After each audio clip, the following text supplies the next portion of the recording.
This is a special edition of Newsbeat from OU Daily. I'm Megan Pratt, news reporter and Newsbeat co-host. Today you will hear from the Daily's news desk about our latest print issue, OU Daily's Winter Magazine. The magazine is on the racks now, featuring 5 stories. In this podcast, you'll hear about the behind-the-scenes efforts for the magazine and hear from the reporters about their stories. First, you'll hear from culture editor Emma Blakley about her story on the future of live music in Norman. Then you'll hear from editor-in-chief Karoline Leonard. Leonard wrote about the value of a college education and public opinion about higher education. Next, you'll hear from news reporter Anna Barboza, who wrote a profile on OU professor Fritz Kirsch. Kirsch directed the 1984 film adaptation of Stephen King's Children of the Corn. Then you'll hear from junior reporter Ismael Lele. Lele wrote about OU's diversity, equity, and inclusion program and the future of degree paths like African and African American studies. Lastly, you'll hear from news editor and Newsbeat co-host Peggy Dodd, who wrote about Griffin Memorial Hospital's move to Oklahoma City and what could happen to the property left behind. I'm Emma Blakley, and I'm the culture editor at the OU Daily. So just go ahead and give us a quick summary of your story. So my story is about live music in Norman as we get ready for the SEC move. And live music in Norman has a really long history. We've got places like the Deli, which has been going for 40 years. But it's not always, the first thing people see when they come to town, and it's become less connected to the college scene over the years. So my story is just looking into partly why that is, and then also an exploration of what does exist and what people can find when they go to look for it. Cool. Okay. So what does live music look like now in Norman? Yeah, so right now we have a lot of smaller venues that are in like the 100 to 200 person range.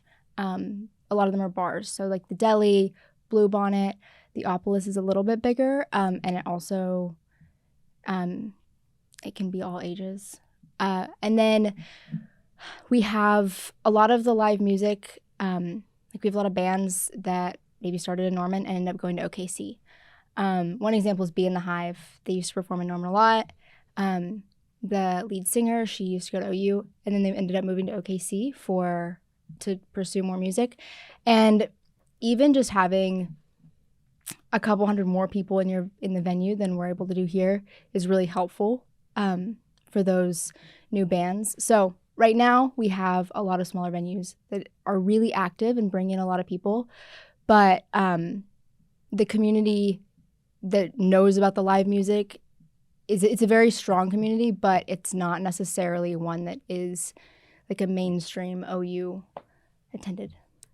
Right. Yeah. Is there something that's different or unique about Norman for live music? Of course. So Norman and Oklahoma in general, the live music, we have a lot of songwriters that come from Oklahoma and end up going and getting, national recognition. And then with Norman, a lot of the people that host live music are also musicians. So we have people at the Deli, the people that do their booking. Derek Paul is also a musician. He's been doing a Monday night show there with his band, the Aints, for 8 years. Tanner Miller at Bluebonnet is also a musician. And he plays at the Deli with Derek Paul as well. But a lot of these people, they really know the music and they've been a part of it and they really helped build the scene. And we've Hosty, who's been doing his thing in Norman for ages and ages. And it's a really tight-knit community, and they also really watch out for each other. We've got one of the struggles with, people going from OKC versus Norman is like proximity. And so if you go to a venue, that venue might say, oh, you can't perform within this many miles. But something about Norman is, as I was talking to Derek Paul, he was saying everybody really watches out for each other. So when he's booking, he will keep in contact with the Opolis and with Bluebonnet. And so the community here is it watches out for each other, and it's not competitive. It's really watching out for the whole of the community. Is there some kind of need or want to change the live music scene in Norman? I think in terms of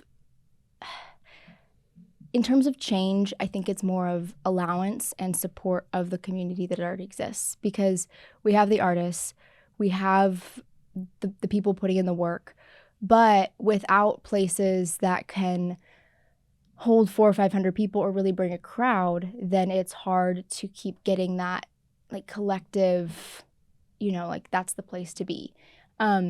Especially on Campus Corner, we've seen some of these places pop up that are more of like a club scene, and they're really like, they're seen as the place to be. Like you can see people on Campus Corner lined up for like around the block, and it's cold and it's rainy and it, but people see that as where they want to go and like where everyone is. But if we don't have a place where you can be a part of a crowd, then that kind of collective desire to go somewhere is going to be more difficult to get.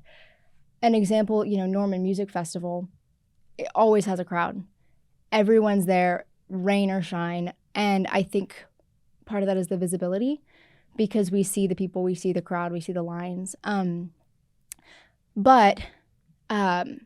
Yeah, I think it's more about allowing the community that's here to really blossom, because, like I said, we have the talent and we have the work, and we just need that support so that people can really thrive and bring in fans as they get them right here in Norman. Right. So what do you find most fascinating about your story?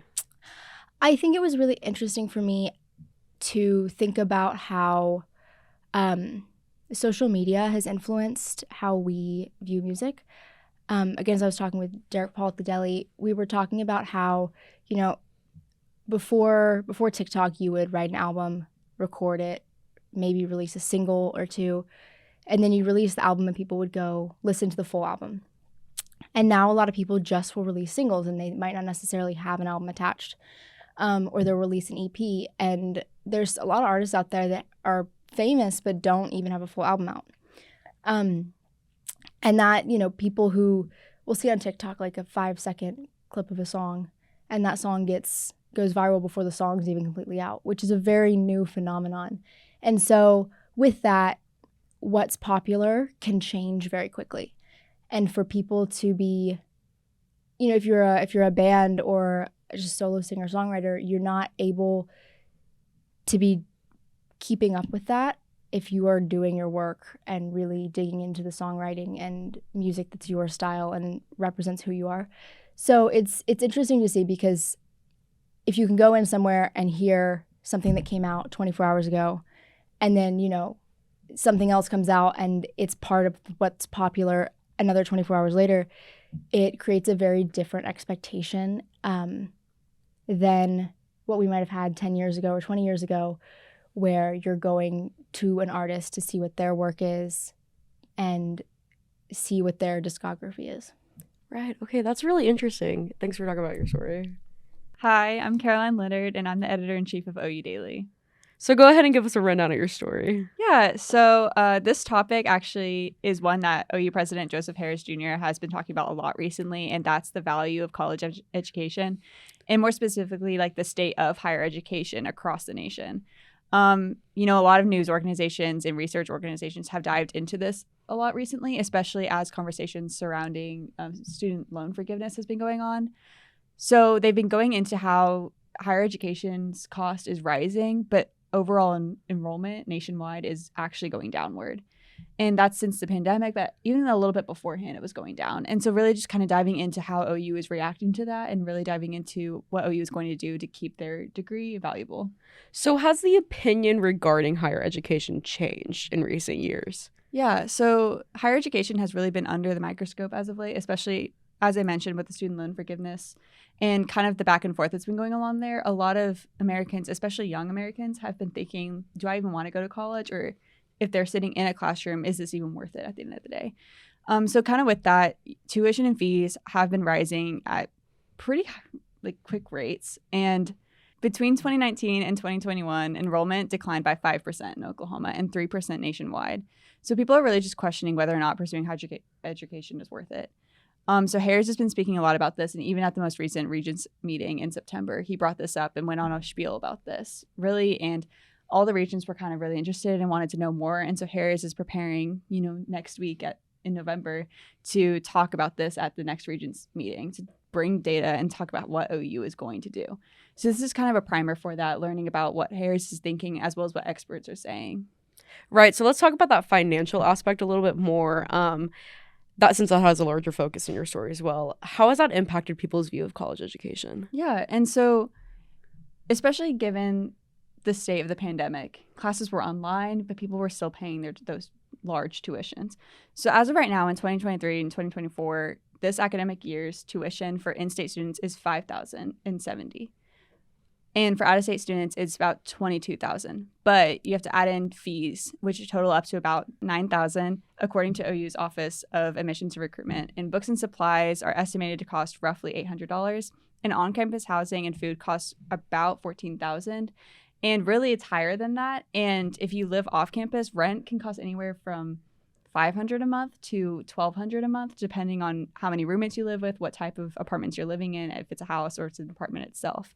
And those are expected to rise too, which we learned in most recent story from Alexia, our news managing editor. And so with that, going to college is not just paying tuition. It's really a lot more of an investment. And so people are just thinking about that more critically recently. And so nationwide, that cost has been going up. And state aid in Oklahoma is not as much as other states. Actually, in Oklahoma, the 10-year percent change in the country for state aid is -2%, and it's the only negative in the entire country. Everywhere else is a positive percentage, and the U.S. average is about 48%. So it's just a lot of people have been thinking about it a lot recently and about how the cost keeps going up and up and up. And overall, OU is less expensive than it was, 3 years ago, 4 years ago. It hit a peak about 2017, but it is more expensive than it was 10 years ago. And so really just thinking about what was the education I'm getting now versus the education my parents were getting versus the education that even my siblings have been getting. Right. And kind of what's OU's reaction to these changing opinions? Yeah. And so, OU, when he spoke to us, he spoke really candidly about what people want when they go and get education. And to him, he said students do not want the cheapest education, which, we kind of combated against because we're living this right now. It's really expensive to go to college. But he said a lot of students want a valuable education. They want value when they get education. And you can't have a completely cheap college experience and almost free college experience and it still be valuable. Those are considered degree mills. And so you still have to pay to get that value is what he said. Right. Okay. So what do you think is the most interesting part of your story? Yeah. So when I started diving into the numbers and seeing how higher education's overall cost was up and overall enrollment was down, I was just really fascinated about this conversation. And speaking with Harris to learn about what he had to say about it versus what experts were kind of saying about it, this whole conversation about higher education being debated is just really interesting. And learning about what OU plans to do or what they say they are going to do to keep OU valuable was probably the most interesting thing for me. Awesome. Thanks, Karoline. Thank you. My name is Barboza, and I am a news reporter. Awesome. Okay, so tell us a little bit about your story. Sure. So this story is basically a profile on Fritz Kirsch. He is a film director and is now a professor at OU. He has made so many films, including The Children of the Corn from 1984. Right. Okay. So tell us a little bit more about the professor and tell us a little bit more about his movie work. Of course. So he started really from the bottom. He started working in the production of several TV commercials, and he had no previous experience before. Everything he learned, it was by watching others or by reading books. So it was like, I don't know, I feel like it's really cool how he grew from that to having his own film company and to directing like really good films. So. Yeah, and what kind of classes does he teach? Do you know? Just film-related classes. Okay, just film classes? Yeah, all right. I'm not 100% sure. Hey, that's okay. That's cool. So what did he find most interesting about movies? Probably everything. From how they filmed it, how they edited, why the light was like this in one scene and like that in another. Like everything for him was, he was amazed by everything, really. Yeah, and what do you know all of his movies? I know some that were directed here. He did 2 movies here. He did one called The Hunt and the other one called Surveillance. He had some of his students from the classes he did at OCCC, about the Oklahoma City Community College. They're working there, so it's pretty cool. He also did, besides The Children of the Corn, he did one called Tough Turf. There was Robert Downey Jr. was there, so I thought that was a pretty cool fact about him. Yeah, of course. So how did he end up in Oklahoma? So he was invited by great Fredrickson. He was a producer. He was the one who made The Godfather, The Godfather Part 2. They became pretty good friends, and when this guy retired, he's from Oklahoma City, so he decided to leave LA, come to Oklahoma, and he basically told Fritz to come here, help the movie industry grow in Oklahoma, and offered him a job. And told him that the life was pretty chill here compared to LA. So after a while, he didn't really want to come here, but after a while, he was pretty excited and he came and he started teaching, and it's pretty cool. Yeah, that's cool. Okay, so what did you find to be the most fascinating and interesting piece of your story? I love the part where you start reading what his students say about him. I feel like it just shows the admiration that they had from him, and they had really like love and care. One of them said that compared them to a lifelong coach, and that even though they don't talk as much now, he's still present in everything that he does. So I don't know. I feel that talks more about what he is as a person than the rest of the story. Yeah, that's awesome. Hey, thanks for talking with us today. Thank you, no problem. Yeah. My name is Ismael Lele. I'm a junior news reporter at the OU Daily. So just give us a quick summary of your story. Basically, we just got some reactions from people at OU over some legislative attacks on DEI programs in liberal arts studies, specifically against African American studies.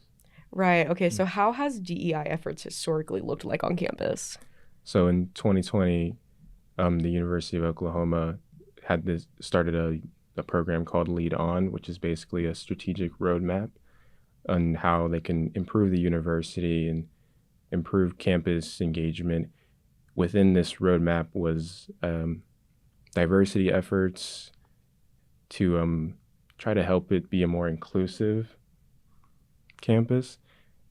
In the fall of the 2020-2021 academic year, there was some mandatory DEI programs that people had to take that were basically just online modules to kind of like put people into interactive scenarios to try to get them like real world experience of talking to people of diverse backgrounds.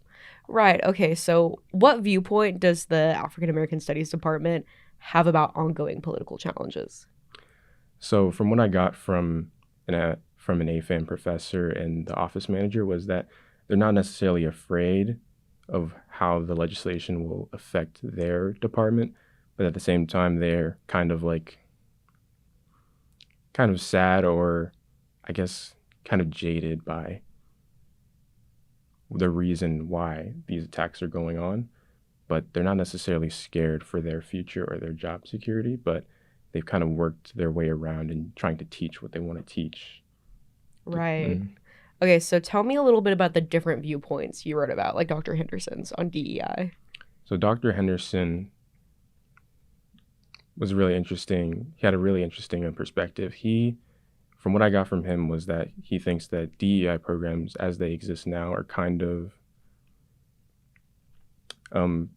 reductive in how they're framed. So he thinks that, from what I got from him, was that he thinks that DEI programs kind of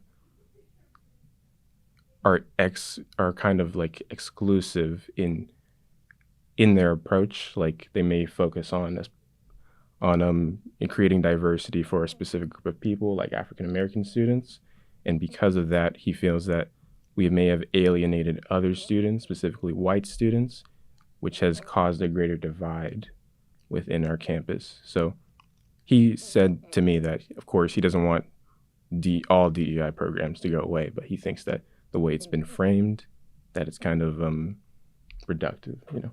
Okay, so what do you find the most fascinating part about your story?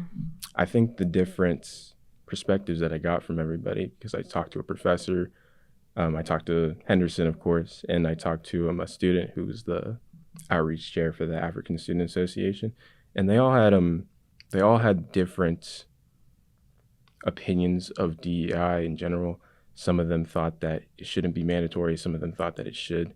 But at the end of the day, they all kind of had the same like outlook on when it comes to like legislative attacks against it. They think that overall, like just existing like these like African American studies or gender studies, just them existing, isn't like a threat on anybody, really. But at the same time, they do have their different opinions on whether or not people should be forced to learn about that. But they do think it's kind of like an overreaction from on the political side of these like studies just existing, really. So Right. Okay. Thanks for talking about your story with us. okay, thank you. My name is Peggy Dodd. I'm a news editor here at the Daily. All right, Peggy, now that I know who you are, give us a quick summary about your story. Yeah, so I really wanted to write about the history of Griffin Memorial Hospital because it's really extensive. I mean, the building has been here like a really long time. It's served a ton of different purposes, but you know, it's a pretty like crucial part of Norman's history. So I really wanted to write about the history of it. So my story goes through that history and the history of the two most prominent doctors. And then it looks towards the future of like what could happen at the property.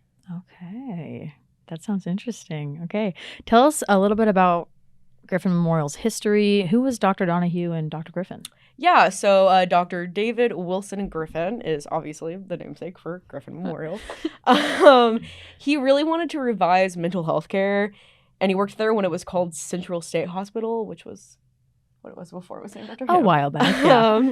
And a source actually told me that Dr. Griffin didn't believe in classifying patients as violently insane. Yeah. And one of the first things he actually did when he took over was remove a sign in front of the hospital that read Norman Institute for the Violently Mentally Insane. So he didn't believe in that title, and he wanted to really focus on patient care the most. The hospital campus actually grew under Griffin. While he was there, they did practice now discredited therapies like insulin shock therapy, wet sheet pack therapy. Those things are discredited now, of course. Yeah. But then we moved to Dr. Hayden Donahue, who came in after Griffin, and he's the namesake for the new Oklahoma City Hospital. Donahue began the psychiatric residence program, like for the residents, for med students, and structured the children's ward at Central State Hospital. Donahue developed a whole new treatment plan that cut length of stay from 8 years to 21 days. Wow. So he kind of revitalized the entire inner workings of the hospital. And now he is the namesake on the new one. So that's awesome. So what happens to mental health care in the state after Griffin's move? Yeah, so I talked to Representative Jared Deck about this, and he really wants to avoid gaps in services for patients. Without Griffin Memorial, there won't be an inpatient treatment facility in Norman, but there will be one in Oklahoma City. There's still going to be things like Red Rock Behavioral Health Services and those kinds of facilities in Norman. But he really doesn't want to have gaps in services for patients in Norman. But, you know, there's not an inpatient treatment facility right now. So patients in Norman will have to drive to OKC. Long drive, but hopefully worth it. Yeah. So do we know what will happen to the land Griffin Memorial sits on? Yeah, so maybe, possibly. It's kind of up for debate. Griffin Memorial sits on 224 acres itself. Wow. But the state has to sell over 700 acres in East Norman to pay for the new hospital. So that's a lot of land we're talking about. Some of the things that are up for sale that sits on the land, Cleveland County Health Department's building, Lamond International School, which is like a private school, and the Sutton Wilderness Trail Park. So we have a lot of property in East Norman that's really relevant to the community that is under lease. I'm not saying that those things will leave, but the land that they sit on will be for sale. So we don't really know what's going to happen. We do know that things like food and shelter, the Norman Veterans Center, and J.D. McCarthy Center for Children and Developmental Disabilities are not included in that sale. So those things will for sure stay. That land will still be owned by the state. There's a lot of talk about who should buy the property. Should it be the city? Should it be the county? Should it be private investors? Norman Economic Development Coalition President and CEO Lawrence McKinney thinks that hundreds, if not thousands, of private sector jobs could one day be in that area. He plans to publish a master plan before the sale about what could be in that area. So it's just going to be a lot of... it's going to be a lot of change. Lots of bits and bobs. Lots of land for sale. And it should be really interesting. We'll see who gets it. So what do you think the most interesting part of the story is for those listening, reading? Yeah. So I think the history of Griffin in itself is very interesting, but probably the most fascinating part of the story is going to be what the plan is for that area, and how that space could look pretty much entirely different in 20 years or so. I think that's probably the most fascinating element. Yeah, especially if it's been around for so long. Yeah. Absolutely. Yeah. Well, thanks so much for telling us about your story. For sure. Awesome. Thanks for tuning in. These longer episodes will be published alongside our print publications. Be on the lookout for our upcoming fall magazine episode. Regular episodes of Newsbeat will air every Friday. Each episode will give you a short recap of what happened on campus and across Norman that week. Keep up with us on Facebook, X, formerly known as Twitter, Instagram, and Threads at the OU Daily, and on our website at oudaily.com. OU Daily's winter magazine is on the racks and online now. Pick up your copy today. I'm Megan Pratt, news reporter and Newsbeat co-host. Thanks for listening to this special edition of the Newsbeat from OU Daily.